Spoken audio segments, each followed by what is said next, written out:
जय हिंद। हवा में उड़ रहा विमान किस तरह से एयर ट्रैफिक कंट्रोलर के कंट्रोल में रहता है और कैसे रडार से पता किया जाता है कि कौन सी जहाज की ऊंचाई कितनी है, कितनी हाइट पर उड़ रहा है, कितनी स्पीड है, किस देश का वो विमान है। इसे टोटली कंट्रोल के लिए एक ATC बनाया जाता है जिसे कहते हैं एयर ट्रैफिक कंट्रोलर। ये एक टावर में बैठा रहता है, एयरपोर्ट पर ही इसकी ड्यूटी होती है। ये टावर बहुत ऊँचा होता है, लिफ्ट से लोग इसमें जाते हैं। ये टावर के ऊपर देखेंगे तो यहाँ रडार लगा दिया जाता है जिससे कि वो दूसरे जहाज़ों का पता लगा लेता है। कभी कभी रडार ATC के अलग किसी दूसरे बेस पर भी बना दिए जाते हैं, बट वो एयरपोर्ट के ही एरिया में रहते हैं। अब ये ATC को देखेंगे तो 2 लेयर में इसकी ATC की केबिन होती है। नीचे वाला जो लेयर होता है वो उसमें वो लोग बैठते हैं जो उनको ड्यूटी के लिए ऊपर जा रहे होते हैं। जैसे मान लीजिए जो मेन ड्यूटी कमांड कर रहे हैं लोग, वो लोग ऊपर वाले ATC टावर में बैठे हुए हैं लोग। अब मान लीजिए किसी की ड्यूटी 10 बजे खत्म होनी है तो दूसरा शिफ्ट वाला 10 बजे थोड़ी आएगा, उसको 9 बजे से बुला लिया जाएगा, थोड़ा पहले बुला लिया जाता है। इसलिए वो नीचे बैठ के वेट कर रहा होता है, टाइम से ही वहाँ पे जाता है। नहीं तो पता चला वो सब कंट्रोल कर रहे हैं, सब वही में जाके बतियाएगा, मिश्रा जी खैनिया कहाँ है, लड़ा देगा ससुरा इधर उधर, इसलिए उसको नीचे वाले में बैठा के रखते हैं। ATC टावर जो होता है उसकी डिजाइनिंग ऐसे की जाती है कि वो 360 डिग्री देख सके, चारों ओर शीशा लगा दिया जाता है और इससे पूरा एयरपोर्ट दिखाई देता है कि कौन सा रनवे खाली है, कौन सा टैक्सीवे है या नहीं। ये अपने स्क्रीन पे तो देखते हैं, साथ ही विजुअल भी देखते हैं कि हाँ ये रनवे खाली हो गया। अब उसके ऊपर दूसरे जहाजों को वो लैंड कराने के लिए अलाउ कर देते हैं। ATC टावर में बैठे कंट्रोलर के पास पूरा एयरपोर्ट का नक्शा होता है। जिस तरह से स्टेशन मास्टर के पास पूरा स्टेशन का नक्शा होता है, कौन सा ट्रैक किधर जा रहा है, वैसे इन लोग के पास पूरा एयरपोर्ट का नक्शा होता है कि टैक्सी वे किधर है, कौन सा रनवे है। मतलब बड़े एयरपोर्ट पे 2-2, 3-3 रनवे होते हैं, तो ये टोटल इन लोगों के पास नक्शा होता है। जो रनवे या जो टैक्सी वे बिजी होता है वहां पर ब्लिंक करते रहता है कि ये वाला एरिया थोड़ा सा बिजी है। अब तो ATC के जितने चीज़ें आ गए हैं वो हर चीज़ ऑटोमेटिक आ गए हैं। नहीं तो पहले यहाँ पर एक देखिएगा तो एक चौकोर सा यहाँ पे ये लोग रखे हुए हैं लोग। इस पर क्या हुआ रहता था, लिखा रहता था कि जहाज की टाइमिंग, कौन सा जहाज है, कैसे आएगा।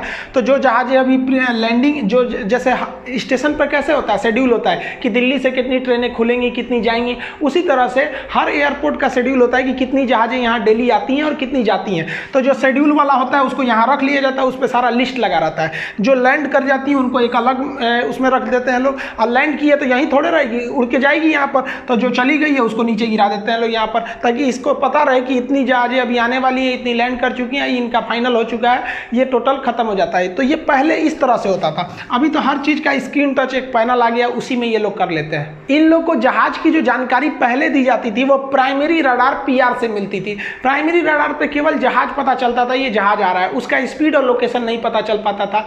इसलिए एक सेकेंडरी सर्वेलांस रडार लगाया गया। ये सर्वेलांस पता लगा लेता है, प्राइमरी रडार के ठीक ऊपर फिट हुआ रहता है सेकेंडरी सर्वेलांस रडार, जिसे हम सेकेंडरी रडार के नाम से जानते हैं। ये रडार बहुत ही एडवांस होता है। ये एक तरह का क्वेश्चन आंसर करते रहता है जहाज से। वो इधर से इंट्रोगेट करता है एक अलग फ्रीक्वेंसी पे, जैसे ये देखिए 1030 हर्ट्ज की फ्रीक्वेंसी पे छोड़ा है मेगाहर्ट्ज, वो 1090 मेगाहर्ट्ज पे वो छोड़ा है। तो ये एक दूसरे से कम्युनिकेट करते रहते हैं जहाज से। जहाज का जो कॉकपिट होता है जिसमें पायलट बैठता है, वहां एक इंस्ट्रूमेंट लगा रहता है जिसे ट्रांसपॉन्डर कहते हैं। ये ट्रांसपॉन्डर 2 चीजों से मिलकर बना है। ट्रांसमिट मतलब छोड़ना और रिस्पॉन्ड मतलब जवाब देना। तो ये जो होता है ना, जैसे यहां से आपका सेकेंडरी रडार कोई सिग्नल भेजेगा इसके ट्रांसपॉन्डर में यहां पर, तो ये क्या करेगा, ये सवाल सिग्नल नहीं भेजा है, एक तरह का क्वेश्चन आंसर कर रहा है, इंटरोगेट कर रहा है कि तुम कहाँ के जहाज हो, कितना के स्पीड में हो, कितना ऊंचाई पर हो, कहाँ जाओगे।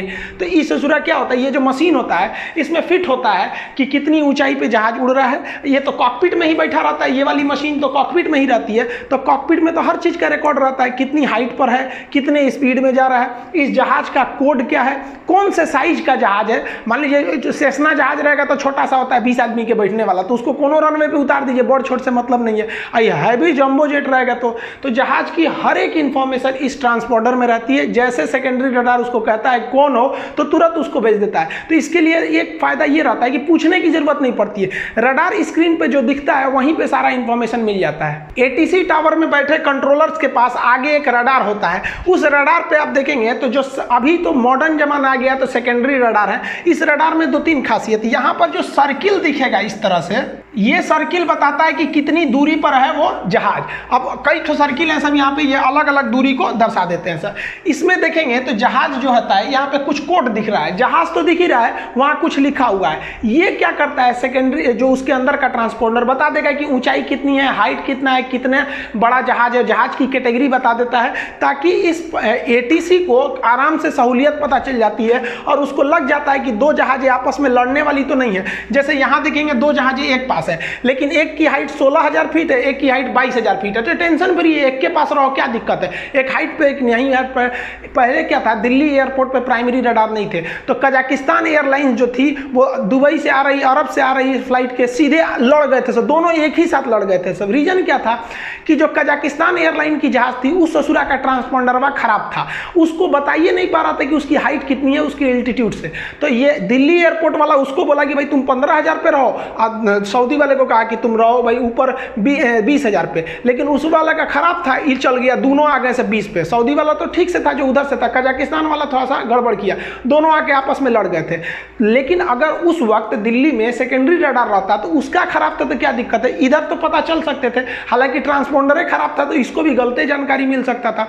तो ये सेकेंडरी रडार बहुत मदद करता है। सेकेंडरी रडार में आप देखेंगे कई इंफॉर्मेशन लिखे रहते हैं, इसमें एयरक्राफ्ट की आईडी रहती है कि कौन से देश का जहाज है, उसमें एल्टीट्यूड लिखा रहता है, डेस्टिनेशन कहाँ जाना है उसको ये कोई ज़रूरी नहीं है, लेकिन स्पीड और एयरक्राफ्ट का टाइप यहाँ लिखा रहता है। तो ये यहाँ पर आपको एक जहाज दिख रही है, ये वाला एरिया ऐसे, अब ये जहाज का यहाँ सारा इंफॉर्मेशन दे दिया, यहाँ पर एक जहाज दिख रही है, यहाँ इसका सारा इंफॉर्मेशन दे दिया। तो सेकेंडरी रडार जो होता है वो स्क्रीन पर हमको हर एक जानकारी दे देता है। ये सेकेंडरी रडार को जानकारी ट्रांसपोंडर की मदद से मिल गई रहती है। इस तरह से एटीसी टावर में बैठे कंट्रोलर के स्क्रीन पर ढेर सारे जहाजें दिखती हैं, लेकिन उससे वो कंफ्यूज नहीं होता है। जबकि रेलवे में स्टेशन मास्टर को देखिए ना, उसको केवल बत्ती दिखाई देती है और कंट्रोल पे पूछता है कौन जहाज है, मतलब कौन सी ट्रेन निकल रही है, उसको बत्तियां पे थोड़े लिखला रहता है कि राजधानी निकली कि शताब्दी निकली। लेकिन यहाँ पर देखिए इसको तो एकदम अच्छा से बत्ती भी दिख रहा है कि कौन सी जहाज आ रही है और वहाँ पे सब चीज उसके बारे में लिखा है। ये लोग भी हैबिचुएटेड हो जाते हैं कि कितनी जहाजें आएंगी कितनी नहीं आएंगी, आपको ही पता है जहाजों का शेड्यूल होता है। ये ट्रांसपोंडर जो होता है ये बेसिकली 3 टाइप के होते हैं जिन्हें मॉड कहते हैं। मॉड अल्फा ये उतना अच्छा नहीं होता है, केवल एल्टीट्यूड वगैरह बता पाता है, उससे ज्यादा कुछ नहीं। उससे थोड़ा अच्छा होते हैं चार्ली एस सी, और सबसे एडवांस अभी जो रहा है सिरिल मोड का आ रहा है। ये जो होता है एस टाइप का जो ट्रांसपोंडर होता है ये हर एक इंफॉर्मेशन दे देता है। अभी जितने बड़े जहाज हैं उसमें मॉड एस टाइप का ही ट्रांसपोंडर लगाना पड़ेगा। ट्रांसपोंडर में क्या होता है, एक स्क्वैग कोड भरना होता है। हर जहाज का अपना एक आइडेंटिफिकेशन एक कोड होता है, जैसे आपके गाड़ियों का नंबर होता है वही इस ट्रांसपोंडर में भर दिया जाता है। यहाँ नंबर होता है चेंज करने का, जैसे इसने लिखा है यहाँ पे जो भी नंबर यहाँ पे देख रहे हैं ये नंबर लिख देगा, कोड भरेगा। यहाँ पे नीचे जो होता है स्वैप कोड इनपुट के लिए बटन दिए रहते हैं, यहाँ पे वो बटन दे सकता है, यहाँ पे एल्टीट्यूड वगैरह दिखाई दे रहा होता है तो यहीं से भरना होता है। जैसे इसने भर रखा है कि 1725 1725, तो एटीसी के डिस्प्ले में क्या दिखाई देगा 1725, यानी ये जहाज का कोड है। अगर कोई गड़बड़ी करेगा तो इसी जहाज के कोड से पकड़ा जाएगा। जैसे किसी के एक्सीडेंट करके आप भाग जाते हैं तो आपका गाड़ी का नंबर होता है ना, वैसे एक तरह से कर दीजिए तो एटीसी को ये नंबर दिखाई देगा कि ये किस आईडी की जहाज है। कॉकपिट में बैठे पायलट को कभी बड़ी भयानक समस्या का सामना करना पड़ता है।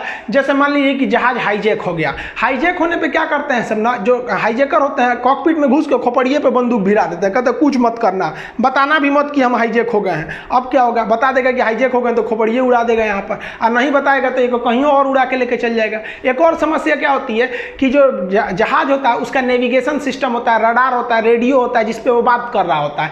कभी कभी रेडियो